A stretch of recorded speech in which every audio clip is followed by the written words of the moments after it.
जल भरते हैं, फिर यहाँ चढ़ाते हैं, तो अपार पुण्य की प्राप्ति होती है। ये साई नदी है, ये बह रही है। ऐसे दबाए, नाली नाली आए और शिवलिंग पे ऐसे रख दिया और फिर मुड़ के ऐसे ये चले गए नाग देवता। समझ गए। लेकिन वो बच्चे नहीं, ये सब जब छेना हथौड़ा चला दिया तो इसके खून की किरचे निकली।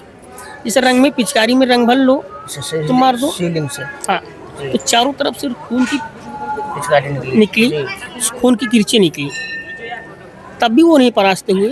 हाँ, करते रहे अपना। तो काफ़ी जो है खोदा वोदा जो भी किया, उसके बाद यहाँ भंवरे निकलने लगे, जिससे वो भंवरे निकल के लोगों को काटने लगे। दान धर्मी लोग आते, बड़ा धन आता है और यहाँ प्रशासनिक व्यवस्था भी है। लेकिन मंदिर के हालात क्या हैं मैं आपको अवगत कराता हूँ। नीचे दिखाओ, ये भगवान का चढ़ा हुआ निर्माल्य पड़ा है। देखो, कोई झाड़ू लगाने वाला है नहीं। पैरों में पड़ेगा अगर ये इधर इधर इधर इधर आ जाओ, इधर आ जाओ, इधर आ जाओ, दूर दूर। ये निर्माल्य पड़ा हुआ है, देखो पैरों में पड़ रहा है। ये देखो पूरा निर्माल्य पड़ा हुआ है। क्या स्थिति है? इधर इधर आ जाओ, थोड़ा इधर आ जाओ। ये देखो, ये भगवान का चढ़ा हुआ, भंवरेश्वर महादेव का चढ़ा हुआ ये निर्माल्य है। फूल पाती जो चढ़ता है वो देखो यहाँ कैसे पड़ा हुआ है। ये इसका विधान, शास्त्रीय विधान जो है ये है कि भगवान का निर्माल्य जो है, ये साई नदी जो बह यहाँ पर धारा प्रवाहित है, बगल में ही है। ये मंदिर का जो निर्माल्य है वो नदी में प्रवाहित कर देना चाहिए। तो अब यहाँ पर देखो ऐसा फेंक के रखे, देखो इधर से ऐसा सा नाला बह रहा है, देख रहे हो? ऐसा लगता कोई गटर ही बना दिया। ये मंदिर के बिल्कुल हम बाहर खड़े हैं, देखो क्या स्थिति बना के रखी है। यहाँ बहुत सी दान पेटिकाएँ लगी हुई, बहुत सा धन आता है, पर व्यवस्था आप मंदिर की देखिए। भंवरेश्वर महादेव जी हैं, ये रायबरेली क्षेत्र में आता है, जिला रायबरेली लगता है। प्रशासनिक व्यवस्था ये वहाँ की है। और यहाँ के जो अध्यक्ष बनाए गए हैं, खुदे अध्यक्ष बन गए। हमने तो यह भी सुना है वो खुदे अध्यक्ष बन गए हैं। तो जब खुदे अध्यक्ष बन जाएंगे और तो ऐसी ही व्यवस्थाएं होनी है। सारा निर्माल्य देखो ऐसे गटर के ढेर में ही पड़ा हुआ है। देखो, ये देखो कोई साफ सफाई नहीं। इधर इधर इधर ला के दिखा दो, ये बिल्कुल मंदिर सामने ही, इधर दिखाओ मंदिर सामने है और सब यही फेंक रहे हैं। और बगल में नदी बह रही है। अगर नदी में निर्माल्य डाल दिया जाए तो इससे कोई प्रदूषण भी होने वाला नहीं। तो भगवान का निर्माल्य है, इसमें कुछ ज़्यादा नहीं है, फूल ही पत्ते हैं और क्या है। और इसको कचड़े में फेंक रहे हैं और लोगों के पैरों में पड़ रहा है। इससे जो है, जिसके पैरों में निर्माल्य पड़ता है उसको बहुत अपराध लगते हैं। और देखो ये साई नदी बह रही है, उस सामने ही मंदिर है, दूर नहीं है। अगर यहाँ के जो अध्यक्ष हैं, जो पुजारी हैं, चाहे तो निर्माल्य यहाँ डाल सकते हैं, पत्ते और फूल ही तो और क्या है। तो वो जो पैरों में पड़ रहा है इससे भयंकर पातक लगता है। तो अगर चाहे मंदिर दिखाओ, उधर नज़दीक ही है।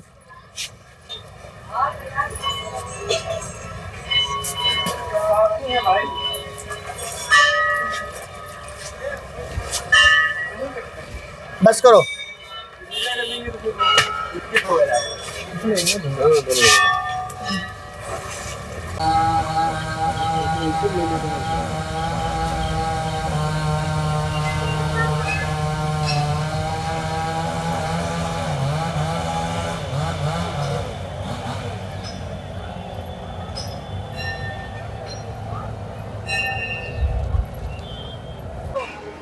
तो मुगलों ने इसको तोड़ दिया था। बाद में इसे यहाँ पास के ही एक राजा हैं, अब तो उनकी हवेली बनी हुई है, उन्होंने फिर इसको दोबारा बनवाया था।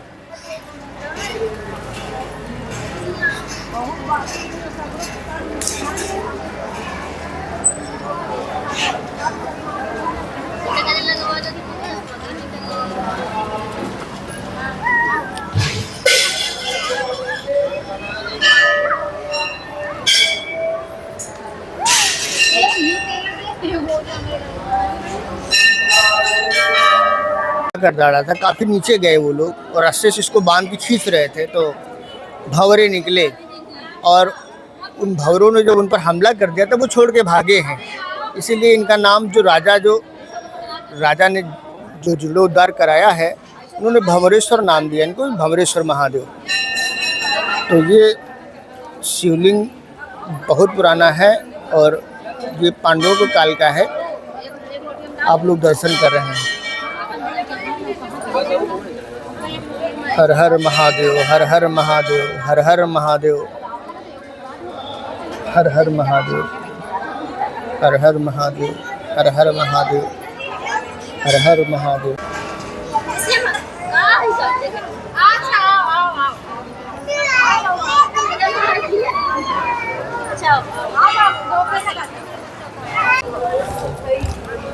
नमस्कार दोस्तों, आज जो है हम भंवरेश्वर महादेव के मंदिर आए हैं और हम ये सुन रहे हैं कि बहुत प्राचीन मंदिर है, साईं बाबा के तट पे बसा हुआ है और इसका इतिहास बहुत पौराणिक है, यानी पांडवों के समय का है। तो ये जो यहाँ के सेवक हैं, मंदिर के परिकर हैं, हम उनसे कुछ इस मंदिर के विषय में जानकारी प्राप्त करेंगे। नमस्कार, आपका शुभ नाम? पुष्पेंद्र कुमार पंडा। अच्छा जी, तो इस भंवरेश्वर महादेव का जो पुरानी कथाएं बहुत सुनने में आ रही हैं, तो ये कितने कालीन प्राचीन है? ये तो सनातन धर्म से चला आ रहा है और हमारे यहाँ मुगल साम्राज्य और ये औरंगजेब, अच्छा, उस समय तोड़ा गया होगा। तोड़ा गया, उन लोगों ने यहाँ पे चढ़ाई किया। चढ़ाई जैसे किया, इसकी पहले तो खुदाई करा दिया। इस शिवलिंग की खुदाई कराने के बाद इसका कोई अंत नहीं मिला, चौड़ी होती ही गई, मतलब इस पाताल लोक तक पहुँच गए। और ये सामने ये गड्ढा, ये नीचे पाताल बना है। ये अच्छा, ये गड्ढा है इसमें? हाँ, पाताल है।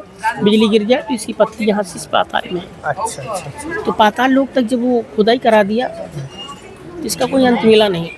तो उनका समय ये था, हाथी और घोड़े से रसरा में बंधवा दिया, मूर्ति बंधवा दिया, खिंचवाया। मूर्ति जो है टस से मस नहीं हुई।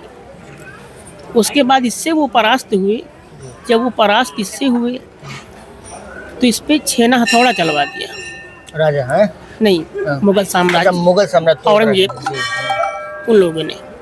तो जब छेना हथौड़ा चला दिया तो इसके खून की किरचें निकली। जैसे रंग में पिचकारी में रंग भर लो तो मार दो, शिवलिंग से। हाँ, तो चारों तरफ से खून की पिचकारी निकली, खून की किरचें निकली, तब भी वो नहीं परास्त हुए। हाँ, करते रहे अपना, करते रहे, छेना हथौड़ा चलता ही रहा मूर्ति शिवलिंग पे। तो इससे निकले जब वो भंवरे निकले, जब उनको भंवरे काटना चालू किया, तब ये इसकी मान्यता भंवरेश्वर। अच्छा, तभी नाम पड़ा ये भंवरेश्वर। भंवरेश्वर। अच्छा। तब वो उनकी सेना जो है परास्त होकर के तब भगी है, मुगलों की। अच्छा, तब भगे। तब जब राजा दोबारा मंदिर का जीर्णोद्धार कराए हैं, तब भंवरेश्वर नाम तभी से उन्होंने ही दिया। जब ये भंवरे निकले उसके बाद हाँ, राजाओं ने भंवरेश्वर कहा। अच्छा। और तीनों बॉर्डर के बीच में है ये, उन्नाव, लखनऊ, रायबरेली बॉर्डर पर है। तीनों बॉर्डर के बीच। लेकिन किस में आता है? उन्नाव में आता है? नहीं, ये रायबरेली में आता है। ये रायबरेली जिला लगता है यहाँ पे? जी। अच्छा। ये इधर उन्नाव, ये लखनऊ, ये रायबरेली। अच्छा, ये बताइए कि लोग ये काल के समय ही इस शिवलिंग की प्राण प्रतिष्ठा हुई। ये शिवलिंग है कि मूर्ति है? बहुत छोटी से बहुत छोटा शिवलिंग दिखाई पड़ता है ऊपर से। इसका क्या है? शिवलिंग है सर। शिवलिंग है, बहुत छोटा है ना, मतलब हाँ, शिवलिंग है सर। एकदम छछड़ा जैसा है। हाँ। ऐसा शिवलिंग है नहीं कहीं। हाँ। मैंने देखा नहीं ऐसा शिवलिंग। हाँ। बिल्कुल। अब अगर बेलपत्र ऊपर पड़ जाए तो आप बता ही नहीं सकते कहाँ पे। जी, है ही नहीं, सही, वो ऐसी है ही है। तो आप पाताल बता रहे थे, इस मंदिर के नीचे पाताल द्वार है क्या? हाँ, पाताल। ये क्या लगा, निशान नहीं लगा? तो बिजली की देखो पत्ती गई है, तो बिजली वगैरह गिरे तो इसी में अटैच हो जाएगी। अच्छा, मंदिर तो बहुत सारे हैं, पर इतनी भीड़ यहाँ क्यों होती है? जहाँ ज़्यादा चमत्कार है या ज़्यादा लोगों भला होता है? बहुत बड़ा चमत्कार है, भंवरेश्वर धाम का बहुत बड़ा चमत्कार है। आप जो मानेंगी, आपकी मान्यता, आपकी पूर्ण, निश्चित आपकी सारी मनोकामना पूर्ण होना है। जो आप मानोगे, जो मानेंगे आप। और हमारे देखिए, ये माता जी का मंदिर बना है। इस 27 वर्षों के बाद एक माता जी के बच्चा हुआ था। 27 साल बाद माता जी का मंदिर का निर्माण कराया था 2012 में। यहाँ से मनोकामना मान गई हो? जी, सारी मनोकामना पूर्ण होती है। सारी मनोकामना पूर्ण होती है। और आज भी ये शिवलिंग ऐसी है कि आप जो देखना आराम से, रास्ते से आया तो। आज भी शिवलिंग की ये मान्यता है कि लखनऊ से लोग आते थे पहले, हमारे बाबा लोग बताते थे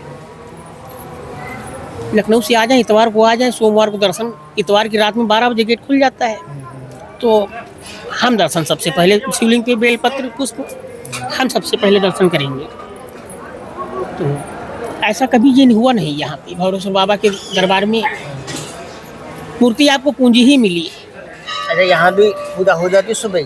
जब मंदिर बंद होता है उसके बाद जब खुलता है तो पूजा हो जाती? जी, नित्य नित्य सुबह और शाम को श्रृंगार 10:30 बजे से लेके 11:30 पौने 12 बजे के बाद बंद दिया कपाट बंद कर दिए जाते हैं, उसके बाद बंद कर दिया जाता है।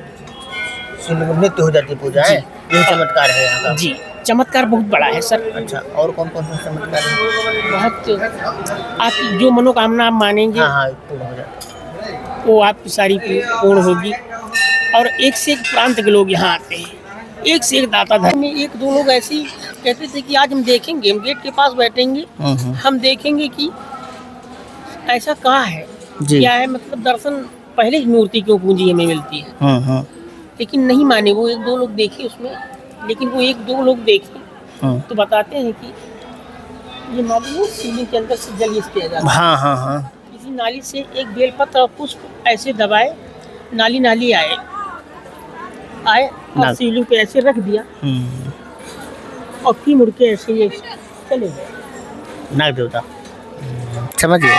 लेकिन वो बच्चे नहीं, ये सत्य आपने जो कहा ये सत्य, ये ऐसी चीजें करना नहीं चाहिए। नहीं, वो नहीं करना चाहिए। तुम फिर चैलेंज कर देते हो ना, शक्ति को चैलेंज कर रहे हो, तो फिर तो नाश हो ही जाएगा आपका।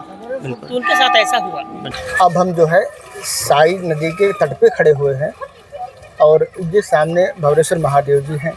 देखो, मंदिर और नदी ये दोनों जब मिल जाते हैं तो एक महान तीर्थ हो जाता है। तो नदी की वजह से ये भवरेश्वर महादेव का एक विशाल तीर्थ के रूप में लोग यहाँ दूर दूर से आते हैं, यहाँ स्नान करते हैं, जल भरते हैं, फिर यहाँ चढ़ाते हैं, तो अपार पुण्य की प्राप्ति होती है। ये साई नदी है, ये बह रही हैं।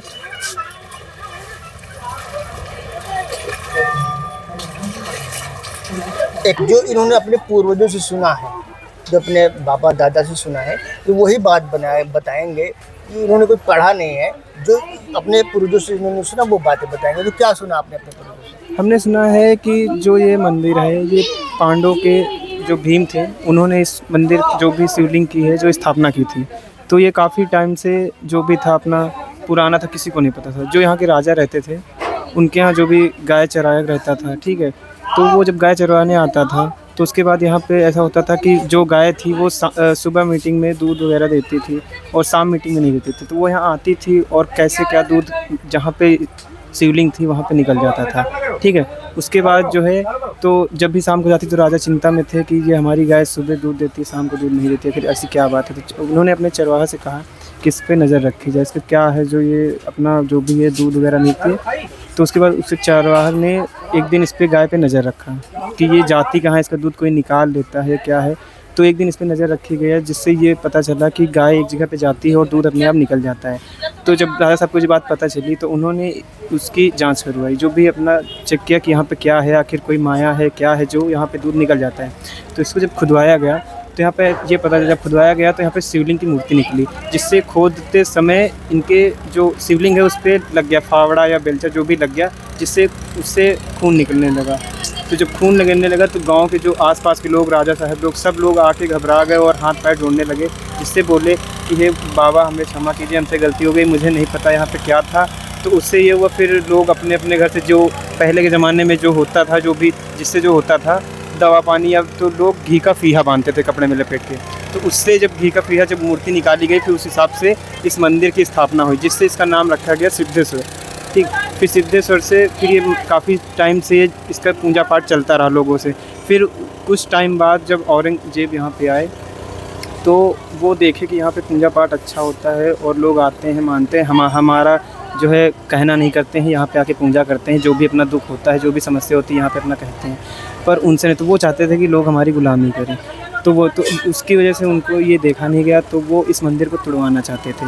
बोले इसको तोड़ दो और मूर्ति को हटा दो यहाँ पे। तो वो ऐसा हुआ कि जब उनके जो भी सैनिक थे तो जब भी वो खोदने लगे थे तो काफ़ी जो है खोदा वोदा जो भी किया, उसके बाद यहाँ भंवरे निकलने लगे, जिससे वो भंवरे निकल के लोगों को काटने लगे। जो उनकी संख्या जो भी थी, उनकी सेना उनको काटने लगे, जिससे वो लोग भागे। तो सिद्धेश्वर से नाम हट के यहाँ का भंवरेश्वर नाम पड़ा, ऐसा है। अच्छा, तो ये मुगलों पहले जिस राजा ने गाय के द्वारा वो मूर्ति को देखा है ना, जी। मंदिर की स्थापना हुई, उसके बाद फिर मुगलों ने तोड़ दिया। फिर जो दोबारा राजा ने बनाया उनका नाम क्या था? उनका नाम जो भी जो है, राजा, वो उनका नाम मुझे नहीं पता। जो उनका है किला भी है। किला भी, जी जी, यहाँ से 2 किलोमीटर दूर जो है सुदौली गांव है, जहाँ पे हम रहते हैं। और राजा का नाम नहीं पता? राजा का नाम मुझे याद नहीं है। जो है बाकी आप अगर जैसे यहाँ से 2 किलोमीटर दूर है, उनका जो भी है हवेली भी बनी हुई है, वहाँ भी आपको काफ़ी कुछ जानकारी मिल सकती है। जैसे कि वहाँ से अगर आप जैसे पता करेंगे तो वो लोग बता भी सकते हैं कि कैसे क्या मूर्ति की स्थापना हुई है और कैसे